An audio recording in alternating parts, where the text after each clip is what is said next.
Baru-baru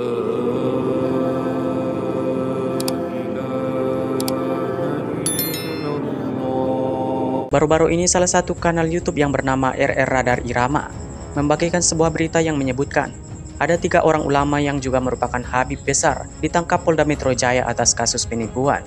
Ketiga Habib tersebut adalah Habib Lutfi bin Yahya, Habib Rizik Syihab, dan Habib Bahar bin Smith. Menurut kabar yang diceritakan kanal YouTube RR Radar Irama ini, bermula ketika Polda Metro Jaya mendapatkan beberapa aduan tentang ketiga Habib tersebut, di mana ketiga Habib tersebut telah melakukan banyak penipuan-penipuan yang begitu merugikan umat. Menjawab keresahan saya pribadi selama ini, dan juga ada banyak orang yang mungkin hari ini tidak bisa muncul seperti kita di depan media ya.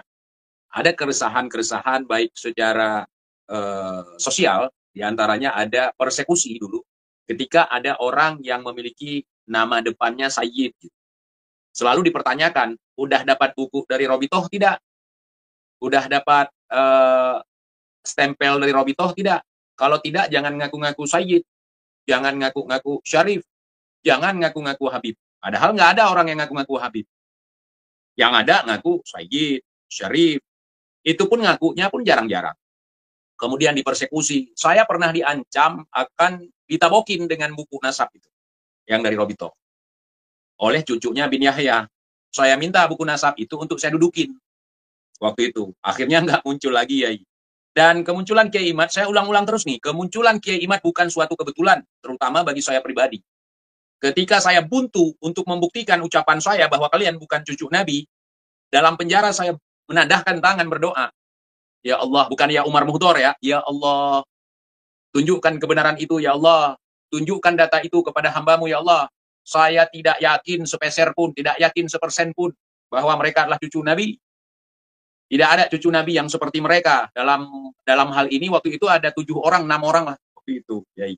Sehingga muncullah Kiai Imad untuk memberikan pencerahan kepada kita semua. Dan saya memiliki keresahan pribadi terkait masalah klaim. Klaim misalnya ke Samudra Pasai, ke Wali Songo, itu dari Amul Bagi, dari paman, datuk paman mereka gitu kan. Saya resah di situ. Karena kenapa? Karena kita dari kecil sudah diarahkan tentang kerajaan-kerajaan, tentang tokoh-tokoh besar, tokoh-tokoh penyebar Islam di Nusantara, se-Asia Tenggara gitu ya kalau sekarang. Kenapa sekarang tokoh-tokoh itu malah dibenamkan? Sementara yang muncul tokoh-tokoh yang nggak pernah kita dengar namanya. Bahkan di dalam kita belajar agama zaman sekarang pun agak lain gitu. Yang nama misalnya kayak Al-Imam Fiqihil Muqaddam, saya nggak pernah mendengar nama itu. Saya mendengar nama itu ketika ada orang-orang yang bibirnya merah, rambutnya kuning, ceramah. Begitu. Saya mendengar nama itu. Sebelumnya saya nggak pernah mendengar. Padahal orang tersebut diklaim itu ilmunya atau pangkatnya, makomnya sederajat dengan Imam Syafi'i. Kalau Imam Syafi'i itu sering kita dengar dari kita kecil. Tetapi Al-Imam Fiqihil Muqaddam, kemudian karya-karya beliau nggak kita temukan juga. Seperti apa yang diungkapkan oleh Kiai Imad dalam beberapa pertemuan saya lihat di media sosial. Dan ini sangat membantu ya. Terima kasih ya sekali lagi. Mudah-mudahan Allah tambah-tambahkan ilmu, keberkahan, dan juga kesehatan. Mudah-mudahan Allah panjangkan umur Kiai dulu. Jangan mati dulu Kiai. Kita masih membutuhkan. Jadi begitu Kiai. Ini kembali lagi ke ranah Sultan. Dulu saya punya teman. Sekarang udah jadi adik ipar saya. Namanya Bung Lukis 212. Waktu itu beliau masih mukibin. Saya udah keluar. Saya bicara gini, kalau di Aceh itu banyak sekali sultan-sultan yang memang memiliki kehormatan, baik secara agama maupun secara bernegara. Gitu. Mereka sangat dihormati. Oh, nggak ada sultan selain Habib. Habib itu sultannya sultan. Karena terah langsung tersambung ke Rasulullah. Saya sakit hati. Saya ngomong sama beliau, saya sakit hati. Kenapa? Kenapa kok ada pemain lain setelah tahun 2000-an gitu? Kok ada pemain lain? Sementara waktu dijajah, waktu zaman kolonial, pemainnya bukan itu. Sekarang kok jadi pemain lain gitu. Sejarah kan nggak bisa, tokoh-tokoh sejarah itu nggak bisa digonta-ganti. Kalau udah digonta-ganti, itu dongeng. Nah, begitu.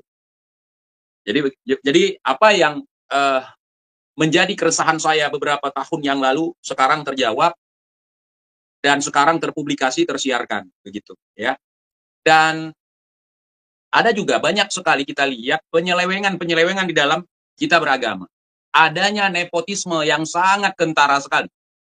Contoh, ketika Al-Wali Al-Gutub Haji Roma Irama, beliau mengatakan bahwa ada seorang teman beliau Habib yang mengatakan bahwa walaupun mabuk, walaupun zina, walaupun judi tetap masuk surga.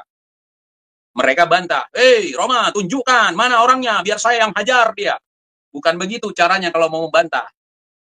Cari sendiri orangnya di mana. Toh ternyata orangnya ada di Ketiak, Imam Munah. Imam Munah itu orang yang paling saya hormati, Kiai. Karena beliau orang yang pertama sekali menyuarakan verifikasi. Diajarkan kitab-kitabnya, bawa manuskripnya, dan tes DNA. Dan itu yang dilakukan oleh Kiai Iman. Nah, ketika kita memperjuangkan kebenaran, berkata sebuah kebenaran, maka siapapun akan kena itu. Kalau kita berbuat yang dolim, berbuat salah. Agama begitu. Kebenaran begitu dia. Nggak lihat anak, nggak lihat istri, nggak lihat mertua. Semua kena kalau salah. Jadi demikian ya. Jangan banyakkan saya ngomong nanti. Silakan Gus. Sebenarnya yang paling merasa bersalah itu saya harusnya itu Bang Wali, Kiai. Ya karena memang saya ini kan belajar di Tarim begitu ya, cukup lama, 6 tahun setengah kurang lebihnya. Dan tentu ketika saya itu berada di Tarim itu saya menziarahi magam-magam dari Habib. Ada Faqihil Muqaddam, ada Al-Imamul Haddad, Umar Al-Muhdar, kemudian siapa lagi? Al-Idrus dan seterusnya. Tapi ternyata setelah saya mempelajari pertama kali memang saya nggak percaya dulu Yai dengan tesis yang Yai tulis mengenai nasab Balawi. Pada awalnya emang belum percaya dulu karena kaget. Wah, ini gimana masa iya begitu. Sehingga saya nyari-nyari tuh referensi-referensi yang Yai sebutkan dalam buku atau kitab yang Yai tulis. Ternyata oh iya bener ya. Ternyata nasab Balawi itu nggak nyambung ke Rasulullah. Yang kemudian itu masih ada bebannya dalam hati saya ini. Ini mungkin bisa menjadi pelajaran bagi para teman-teman yang masih gibin gitu ya. Ya karena memang ada beban. Karena memang guru-guru saya itu kan banyak, khususnya ketika di Hadramut itu banyak yang Habib, bahkan rektornya itu pun juga seorang Habib, dan dosen-dosen yang mengajari saya itu pun juga banyak Habibnya, meskipun nggak semuanya.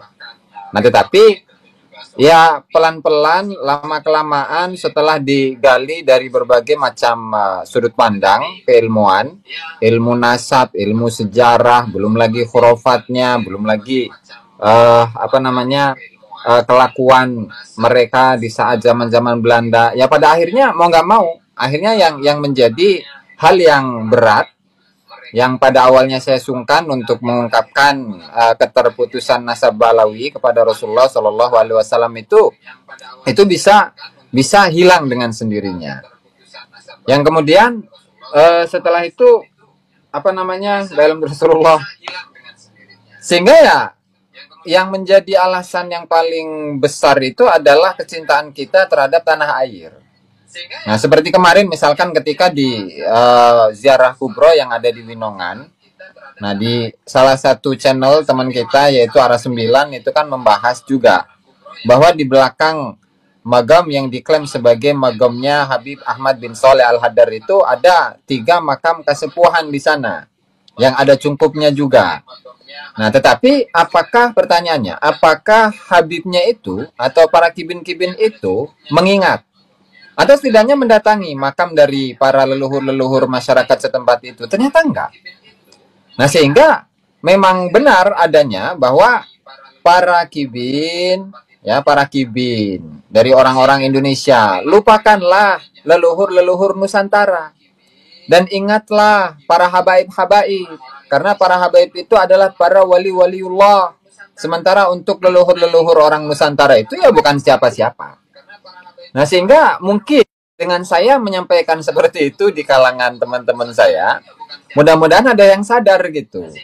Artinya apakah mereka rela ketika sejarah dari bangsanya, sejarah dari leluhurnya itu hilang. Nah, tentu kan kalau orang yang memiliki pemikiran yang kritis, pemikiran yang cerdas, pemikiran yang sehat, hati yang sehat, tentu dia tidak akan rela untuk melupakan para leluhur-leluhurnya kemudian diganti dengan para habib.